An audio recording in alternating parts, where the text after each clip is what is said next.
The following is a Comfortably Zoned Radio Network production. We are back. Bronx Roots, Michael Preminger, David Hubler. I'm Ralph Tycho with the Comfortably Zoned Radio Network, and I get to talk to these guys on Sunday morning, and believe me, it's one of the real highlights of my life. So let me introduce you first individually, Mr. Hubler. Good morning, sir. Good morning. Good morning. That was quite an introduction. I might say deserved. You guys on the make basis me laugh. You bring me back to my roots. Although I grew up in Queens, my grandparents were Bronxites, and the first 5 years of my life, they had me.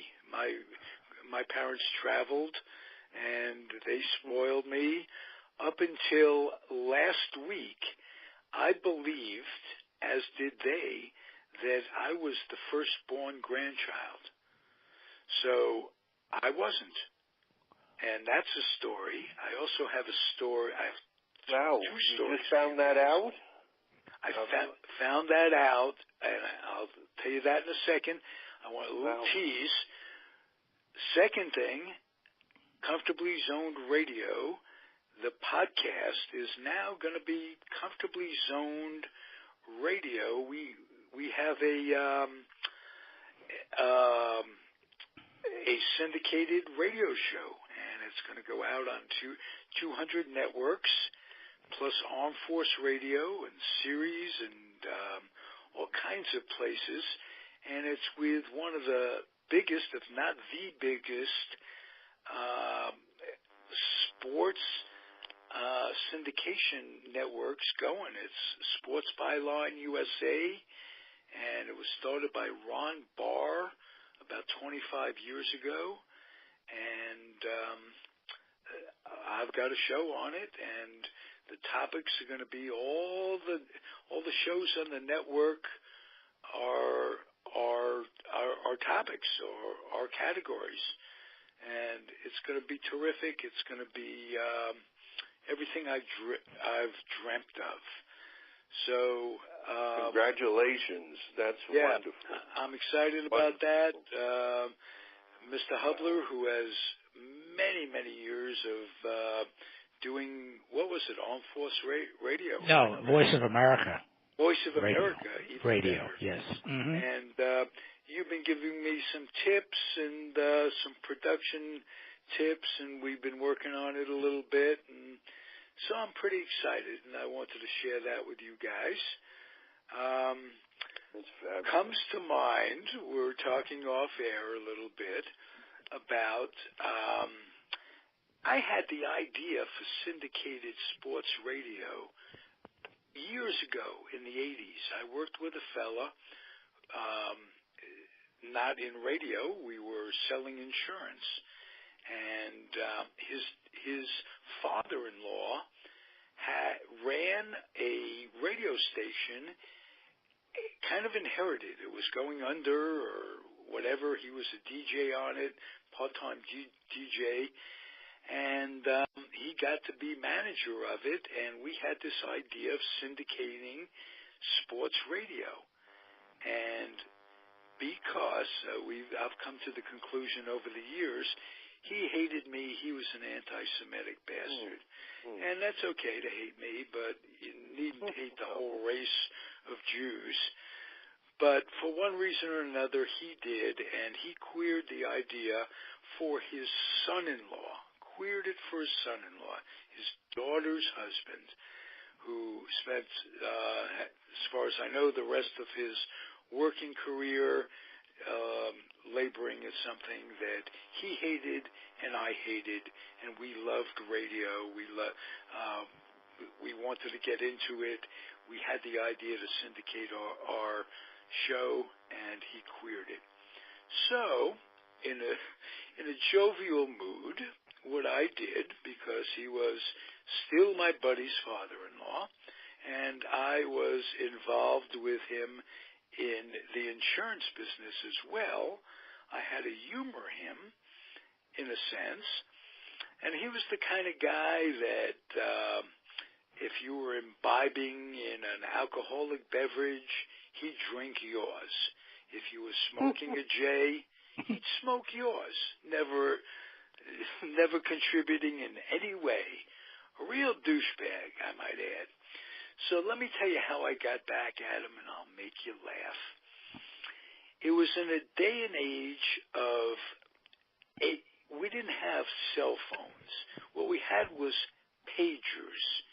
I don't know if you remember, if you had to get in touch with someone for one reason or another, you just paged them. He calls you back, he or she, and that's the way it went. And you could either page by punching in your electronic number or your phone number electronically, or talking. Bill, this is George. Would you page me? Blah, blah, blah, blah. Well, I found he was a guy who ran an insurance office. So he was in constant demand, and he had to keep his phone open all the time. And I found a block of numbers that were all pages. So let's assume Dr. Jones is out on the golf course, and 350-2220, you page Dr. Jones, and you type in your number. Well, I type in his number. Oh. I would type in, not only to Dr. Jones, I would, in a 10-minute period of time, type in his number to 20 people. So he sits in the office. How you doing? You page me? The phone rings. You page me? No, I didn't page you. I got your page number here. Well, must be a mistake. Second guy calls 5 minutes later, right? You page me. Every day for 2 years. He couldn't change. 2 years? 2 years I did this. I sat in his off times. I sat in front of him in his son-in-law's house, and while they were chatting, and I was kind of chatting, he was smoking my J, as was his wont, I would get on the phone and just indiscriminately and the phone would ring 20 times a day, sometimes 30, because 10 people from yesterday wanted. Sure. It was diabolical and ingenious, and the statute of limitations ran out. I can't believe 2 years. The guy would have had no time, or neither would you. Oh, he discussed it with me. He said, I'm being paged. Do you suppose it's some sort of number on TV where they say, and it was a mistake, call such and such, such and such? And I said, yeah, it could be that. Why don't you discuss that or think about that? He couldn't change it. He'd have to change all of his stationery, and then if he did that, I'd just get his new number. Boom, boom, boom. He made a remark. It was not only the radio thing, but he blatantly made an anti-Semitic remark that I took to heart. Now you had the joy of being in the room when these calls were coming into him, so you could see. They weren't coming in, but I was. But he would see the other people. He'd go back to his office and get those calls. For a while, he had what was. It wasn't cell phones; they were car phones. Do you remember those? Yeah, the big heavy things. Yeah. Big heavy thing and big heavy expense. You get a call and it'd be $1. As a starter, before you start to speak to these people. So he had to change that right away. Right. And it was Did he ever find out that it was... Pardon me? Did he ever find out it was you? I told him eventually. Oh. I said, Tom, that was his name, so I called him that. That was a good idea. It's good. It was a guy. It got instant response. He'd turn around. That's me, Tom. Say, Tom, you anti-Semitic bastard. Did you page me? And then he'd tell stories. I'd find out who the ones that were angry and paged him. If you ever page me again, I'll kill you. I'll page him again. Wow, you really? I had fun with him. So I just thought I'd reminisce a little bit with you guys. And you realize I could that I don't know what to say. You know what we're going to do today? I'm going to give you guys a word. We're all in our 70s. We all lived life. And I found the one word that has been most disturbing for me over the years in every facet of life, in business, in personal existence, everything. It's the word compromise. Oh, I thought he was going to say Jew bastard, which is one word. That was the second word. But imagine if you'd have said compromise, I'd have killed you.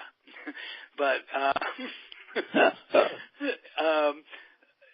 and it sounds diabolical. You have to know Tom. That is the only way I can explain it. You just have to know. That's all. But I'm just curious because the word compromise to me has always meant, in my way of looking at things, that both people, both parties, both countries, both this, that, and the other thing, they're not getting what they want. Both people, both parties, whatever, come out unhappy. Is that your first take on the word? This for no other reason. If it doesn't go anywhere, it's going to answer some questions for me. Start with you, Michael. Well, David, this is like when I was in school and the teacher would say, "Let's start with you," and I'd go, "What about Bill over there?" Compromise. Gee, that's a good one. The only thing that I could think of, but it's in a much smaller arena than you're talking about, is compromise with your kids, or your wife, or your partner, or anybody. Yeah. Anybody. Yeah. I know when like writing scripts, do you have to compromise because you get notes all the time. Okay. The worst thing is like to be at a meeting after turning in a script and they say, "We love this. We just have a few little things." And page one. Fade in. Can you make that maybe fade? No, we can't make that maybe fade in. So it's a game of compromise as far as scripts where you sometimes have to take out characters that you think are very important and you have to bite your tongue, so to speak. But I'm thinking of my kids when, like after a soccer game where my son always wanted something from the ice cream truck and he'd start to cry. So I'd start to cry. I was very emotional, and I'd wind up getting him an ice cream. And I think back that maybe I shouldn't have compromised. As far as countries and stuff, you would think that would be an important word, but well, I'll give you an example. When North Korea kind of surrenders the issue a little bit the other day by saying they're not going to build new, which is all well and good. But a few days before that, Trump gets on and he's talking about negotiation. And he says, if I don't like the way the negotiation is going, I'll just get up and leave. That's right. That's exactly what he says. So is there any hope? Have there been any hope for negotiation if the sanctions just hadn't really taken hold. So, I mean, I'm sure that's what it is with North Korea. They're just the people are about to revolt. They are revolting.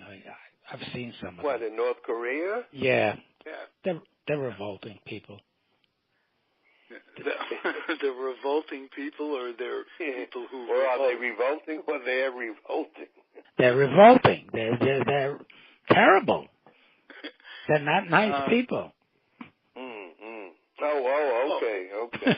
That way. They're revolting. They're revolting against the government, in other words. No, I just think they're revolting. But anyway, we're not compromising. That's okay. Here. You're a man after my own heart. That's what they could indeed be revolting. But one doesn't know. Is it the people or is it the leadership? Are we looked at as a revolting bunch of people by other countries? I'm sure we are, the ugly American, because our president is so much the poster boy for revolt. Well, that goes back much further than that. I mean, the ugly American is a concept that's been around a long time because, for one thing, when Americans go abroad, they expect to be beloved by everyone and welcomed by everyone. And that's why, for example, Americans go to France and they say, oh, they're such hard people to understand. They don't give you the time of day and this, that, the other thing. Well, it's because we try to speak English to them, and they prefer, even if you had a smattering of French, that you would try to speak their language in their country. So they and of course, to the French, the greatest language in the world is French, and they assume that people should speak French when they're in that country, especially since it's always been known as the language of diplomacy. So Americans get a bum rap on that. They also get a bum rap for, and this is sort of a little out of the way, but they get a bum rap for being so not xenophobic, but ethnocentric. Americans do it one way. We're the only country right now, I think we're the only country left that uses miles instead of kilometers, and pints and gallons and quarts instead of liters. And, we're not going to change. We're waiting for the rest of the world to change. You talk about compromise. There's no compromising there. And the Brits are the same way. They're not going to move their cars onto the other side of the road simply because the rest of the world drives that way, except for Australia, but that's another story. So there's no compromise there. And I think Americans do definitely go overseas with a lack of foreign language skills and a desire to be loved. And that's my point on that. I know when the one time I was in France, Paris, and I was married, and my ex-wife was very smart. She had like French to English or English to French, whatever, the dictionary. And when we'd approach somebody, instead of English, she would open the book and try to speak to the French language. And we never had any trouble because we were trying to it didn't hurt that I was singing La Vie en Rose behind her and playing it on. Wearing a beret and an accordion. A beret and waving a baguette. So it really cemented with some chocolate and nylons for the women. Oh gosh. That's going back, yeah. Yes. They do get a bad rep about that, about letting... Well, I remember very distinctly when I was bumming around Europe right after college, and I was talking to a group of people, and one of them said, well, you Americans, this is the foreign language bit, you only speak English. We speak several languages. And I said, well, I grew up in New York, and Connecticut was the next state up, and New Jersey was just across the river. And if they spoke a different language in New Jersey, which some people think they do actually, or they spoke a different language in Connecticut, then I would probably speak 3 languages, simply because of the proximity to the other 2 languages.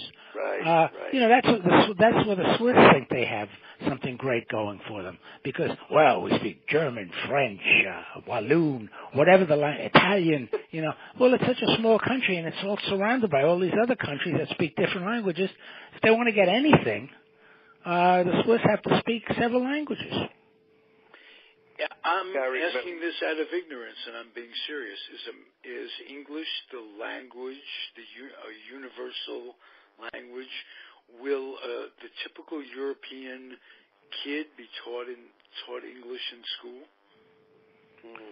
I don't know about the Western European nations, but you know, when I was at Voice of America, one of the most popular shows we had was a thing called Special English, and Special English had a 600-word dictionary, and you had to do all your newscasts within those 600 words, which wasn't always easy, but it was teaching foreign language, teaching English as a foreign language to listeners, and millions of people listened to Special English on Voice of America because it was slow. I mean, as an American, you couldn't really stand it because it was the president today left the White House for Palm Beach, Florida, and you'd go crazy. You couldn't listen to it because you knew exactly what was coming in a sense. But for people learning English, Russians, for example, I've run across so many Russians and Bulgarians and people from Eastern Europe whose English is so impeccable that you wouldn't even know where they came from. But you can't find too many Americans here who can speak Russian or Bulgarian without an accent. Oh, that's fascinating. Wow, yeah, I didn't know. Yeah. Are you multilingual yourself, David? I'm hardly lingual. So I just no, I'm not. I have tried. You know, I have to tell you, and I struggled through Spanish in junior high school and high school. I mean, it was just torture, absolute torture for me, because I had no background in English grammar at that time. We did not learn English grammar in junior high school or elementary school, much to my chagrin today, because I would have been much better. And I'll tell you a story that, for example, so then I went into, when I flunked the Spanish Regents in high school, you know, the state tests that you have to take, and that was in high school, and my high school Spanish teacher begged me, pleaded with me, don't take it, you're not going to pass it. I said, no, I can pass it. And of course I didn't. So when I went into college, I changed to French, which is probably even harder than Spanish. And because it was a 2-year language requirement. Many colleges today don't have any language requirement, including English. Right. Back then, yeah. So I chose French, figuring a clean slate. And it took me all 4 years to pass the 2 years of French. Did it really? It really did. I mean, I tried everything, every which way to pass, and I flunked. Then I took the course again, and then I passed it then I did the next level, flunked it, then passed it. One semester, I flunked it twice because they changed the textbook on me. It was absolute. It was true. It was absolute torture, and finally, when I went into graduate school, I took a course in English grammar because I was preparing to teach English at the high school level. And I took this graduate course in English grammar, which opened a whole world to me. I was unable, back in junior high school 80, and in high school at Clinton, I was unable to translate some things because I didn't understand. If the sentence says, I go to the store, I could figure that out as yo, meaning I, in Spanish. And if it was we go to the store, I knew that was nosotros. But what I didn't know was when Bill and I go to the store, where did Bill and I come from? It's not on the chart. I never equated it with being the same thing as we. So I always flunked those things. But after I took the English grammar course, this is way off topic of anything, but I'll just finish quickly. When I was taking an exam for a federal agency, and the first time I took it, before I went to grad school, I took it when I was, and I answered like 15 questions and a half. What they do is they create a made-up language. This is how they test language skills. They make it's a completely made-up language, and as you go from page to page, you pick up new grammatical principles in this made-up language. So there's no way you can know the language before you go into the test. And so the idea was how adept you are at using these new skills. Each page had from the past tense and all sorts of other things. And the first time I took it, I think I got it. I answered. I don't know how many were right, but I answered maybe 15 questions in like 35 minutes. The second time I took the same test, and it was several years later, so it wasn't like I remembered any of it. But having had the English grammar course, I answered something like 45 questions in 30-some minutes. So that was my struggle with a foreign language all throughout junior high school, and into college. Interesting that the first time I ever heard the expression conjugate the verb was in Spanish, not in English.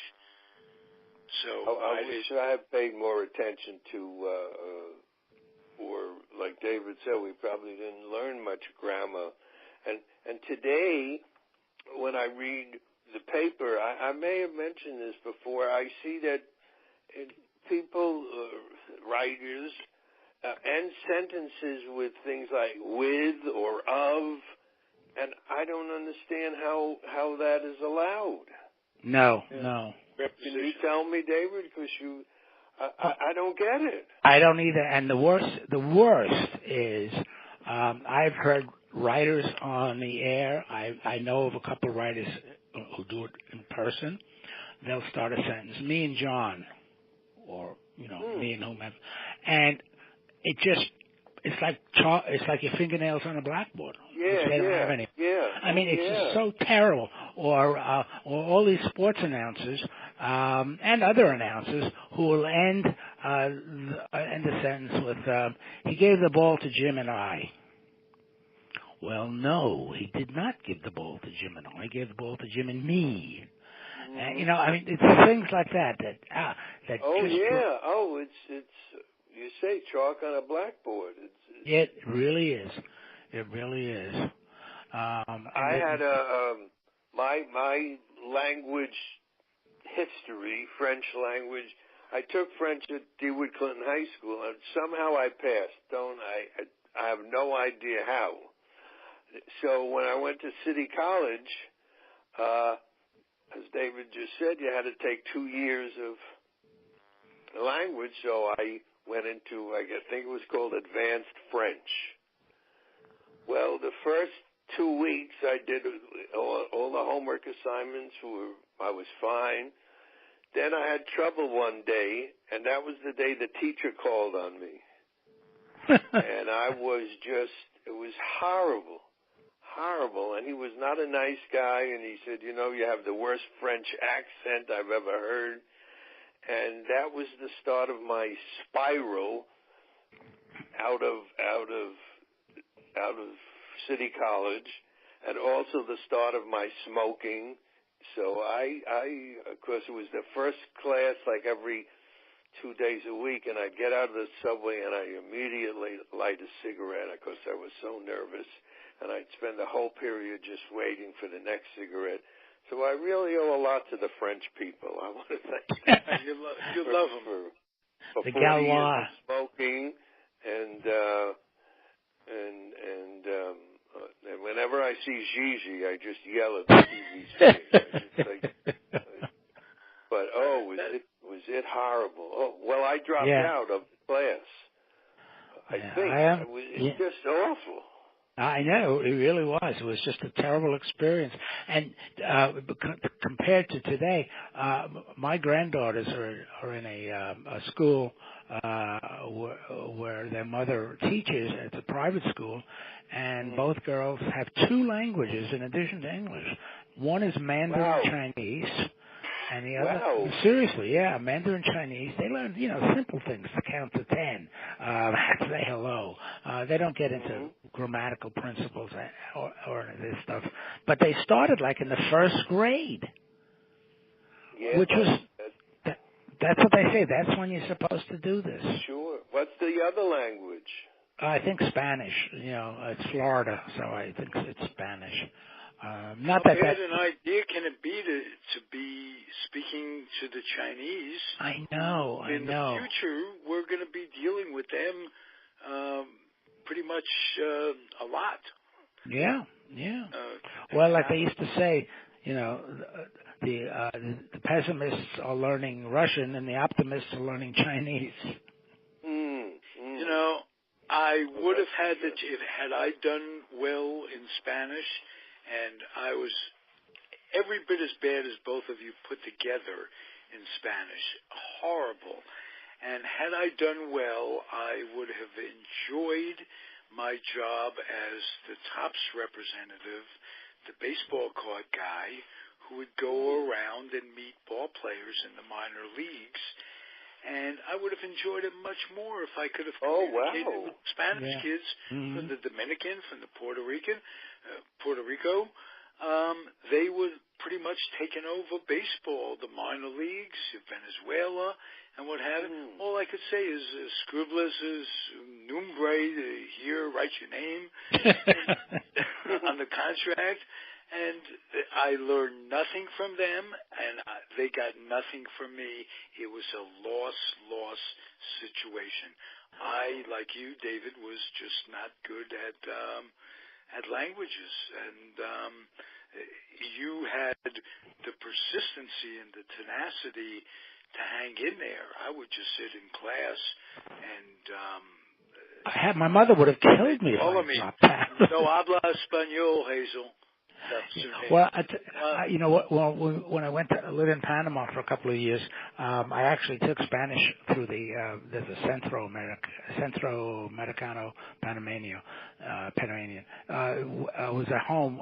There's a State Department support. It was in a building, and you took classes in Spanish, conversational Spanish. And I did pretty well there. I mean, there were no tests, no grades, so I did very well. But it all came home to me. Yeah, no. There were other people in the class, but it was very informal, and it was not threatening. It didn't force anybody to go outside and smoke. Let's put it that way. But I tell you, the funniest story was I'm driving downtown one day in downtown Panama City, and I failed to stop at an intersection, and I can't remember whether there was a stop sign or not. But anyway, I started through the intersection, and I hit this woman's car, and it was clearly my fault. I just didn't see it. So immediately, a crowd of Panamanians gathered around, and with Canal Zone plates in Panama, you're not considered the top citizen of the country. So put it that way. Although the Panamanians were great, they were not a problem at all. But so anyway, the crowd gathers around me, and I'm trying to find an excuse, and the only thing I can think of is to say, because the cops stop immediately, and the one thing you didn't want to do in Panama, and probably even today, is you don't want to get involved with the police in any Latin American country. You just don't do that. The motorcyclist cops there had the sign painted, "Ten cuidado," take care, and guard your patience was another one that they had. So anyway, so the cops come out, and I'm trying to think what I'm going to say. So I was thought of, well, if I skid it on an oil slick, that might be a good excuse. So, but I couldn't think of the word oil. So I came up with a sentence that was roughly translated, well, I skidded on the ice. Now, it's true. In Spanish, I said I skidded on the ice. And it's like 90 degrees.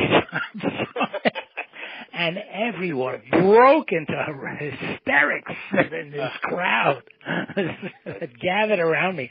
So I wound up getting a citation and having to go to court. In this case, yeah, and one thing the American military there will do for you is they'll send you to court with an interpreter or a translator, so you don't go in there alone and wind up in the Carcel Modelo, the model jail, which was anything but. Yeah, so but there was the real class case of me coming to terms with my lack of language skills. That's a fun story. That's great. Well, you've lived in a bunch of places. Well, in England, I didn't have any problem. How did you get the gig with the radio? There was a fellow who ran the VOA newsroom, a legendary character, and he recruited me, and we had met several times, and he recruited me, and it was college. No. After I came back from Panama, we had met several times, and he was a wonderful guy, a great newsman. I mean, one of the old school newsmen. Now, in fact, what is the voice of America? Is it the people? Is it the government? Is it subjective? Well, that's a good question. I know exactly what you mean, and it's for many years. Well, of course, the Voice of America began during World War II to do what the BBC was doing in Europe, and the Voice of America was designed to tell the American story abroad to foreign audiences, and also there was an element of propaganda there, sure, but it was all anti-German and anti-Japanese at the time. But the newsroom had a congressional charter to always tell the news objectively, without any bias. And so that's what they lived on. In later years, as a Republican ascendancy in the White House, put it that way, occupants of the White House saw VOA as a potential mouthpiece for their own particular bent in politics. And so little by little, it became a much more politicized organization. And whereas once we did not have editorials, we became part of the State Department, and the State Department decided that's a great way to broadcast all of America's positions abroad. Which, in a sense, it probably is a good idea. But if it was controlled by one party, it wasn't such a good idea. Anyway, the Voice of America was designed to be the voice of the people. And at one point, they were broadcasting in something like 46 different languages during the week. Wow. Yeah. No, we never were able to pass the BBC. BBC had really was the world's leading international broadcaster, and still is today. But we were pretty much number two over most of the time. So you were the Voice of America after Panama? Yes. Yeah. So what were you doing in Panama, and how did you get there? By plane. I was going to ask, that made that a little easy, didn't I? Yeah. Well, no, I actually was working for the federal government, and we had it was a journalistic job actually. We were a news gathering operation, and we listen. There were in Eastern Europe, the Soviet Union, China. In those days, you couldn't get much news from them because there were denied areas. They're called denied. And so you could listen to radio. The BBC, again, devised this. They began listening to German radios in the early 30s as the government changed into the Nazis. And they were able to glean a lot of intelligence out of that for their intelligence people. And we started, the U.S. started that in a West Coast bureau listening to Japanese radios, believe it or not, because the shortwave transmissions can travel very, very far as long as they're over water. So they were able to actually hear Japanese radios. And so they began listening to, and then when we entered World War II, we joined forces with the BBC and shared their information from East Europe and the Soviet Union, and we gave them information about the Japanese, what the Japanese were doing. So that was, and we had bureaus all over the world, and they don't do it anymore because now those denied areas don't exist. You can get into just about any place, and everybody's got internet, and so it no longer is a viable intelligence gathering operation. But it did prove very, very successful for many, many years. Were you recruited a lot because of your voice, your impeccable enunciation? Yeah, they were looking for somebody with a Bronx accent. No, you don't have that. You really don't have it. I don't hear it. Michael and I talk like New Yorkers living in California. Right. No, right. Right?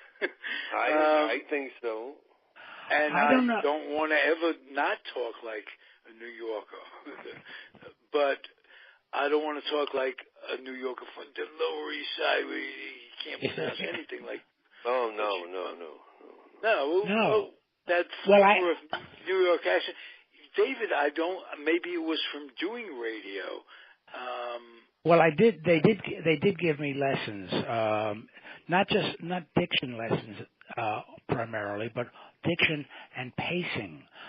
Reading a newscast or reading any kind of document on the radio requires learning where to emphasize, which words to emphasize, where to be able to take a breath, that sort of thing.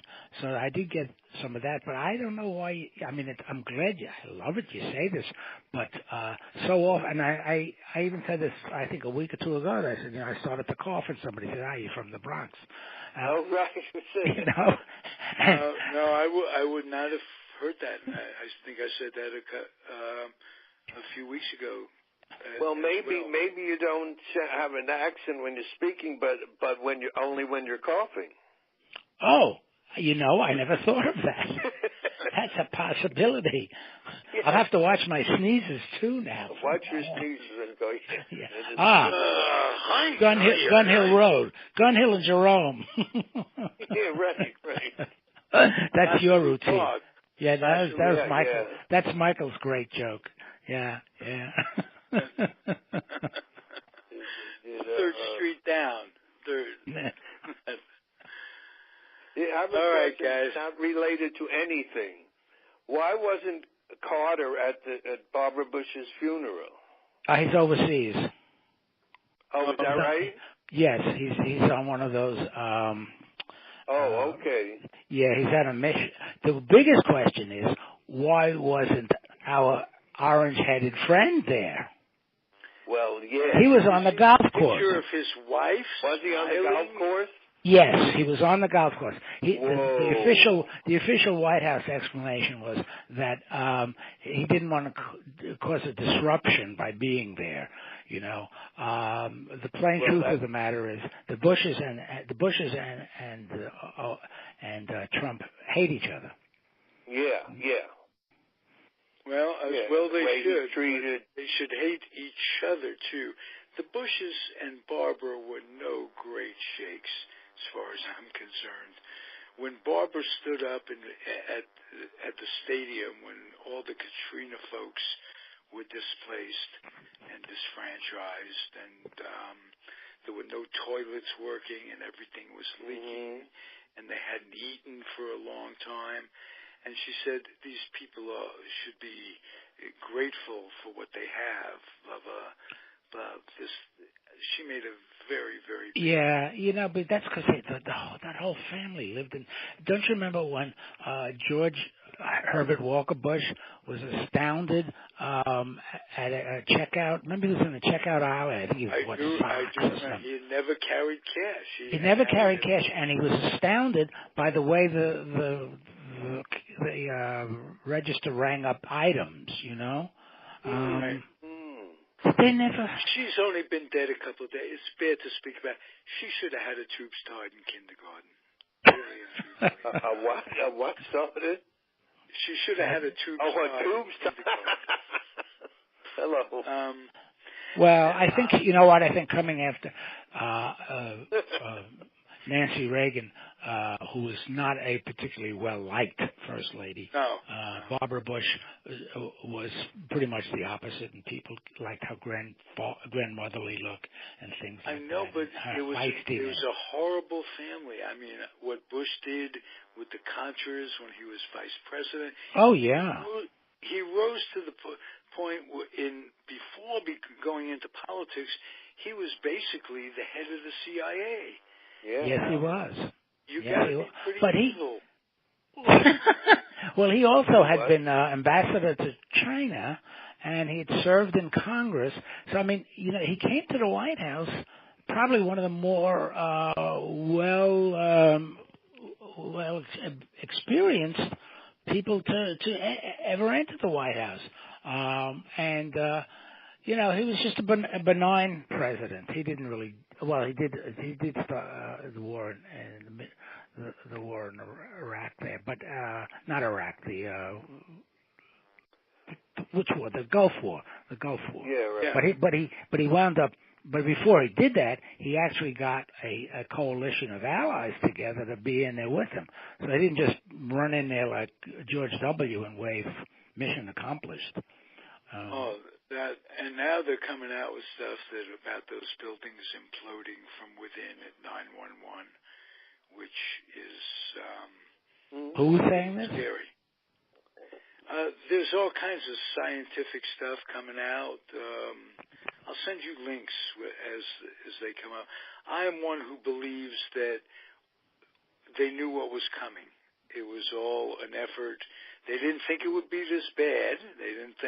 But they didn't mind sacrificing some folks, and they wanted to get, let's go play cowboys and Indians. I don't know. That sounds a lot like, well, Roosevelt knew that the Japanese were going to bomb Pearl Harbor.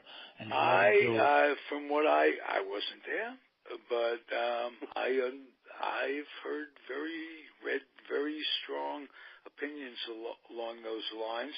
He didn't think we'd lose so much in terms of their capabilities of rendering the Navy, crippling it, and having to come back as we did. But I think it was an excuse to get us into the war. They weren't going into the war to save the Jews in Germany. Well, that's for sure. That's no question about that. But that's all part of these patrician families. They live in their own world. I mean, that's why Trump can't get. Trump is working class. Despite his money, he's a working class guy. His thinking is, two-dimensional, and he grew up in Queens. Nothing wrong with that. My wife grew up in Queens, but as did your podcast friend, me. Yeah, I know. But the Bushes never had that kind of background. They never grew up. They grew up in that fancy world of country clubs in Connecticut, and they never had to put their hands in the pocket. One thing about Barbara, she told Jeb Bush just that the world is tired of the same running them, right, including the Bushes. Kennedy, and the Kennedys were like that too. Yeah, they had they were much more humane and down to earth than although well, with the exception, I never liked George W. But I tell you what, I did manage to cover him at two events, one at the White House and one at one of the local high schools here, and he takes over an audience. He's just so funny, and I mean, self-deprecating, and he cracks jokes. You know, I mean, these were for the two times I was in his presence. I didn't meet him personally, but I was there. He really came across as, you know, hey, good guy, and that's what supposedly he was.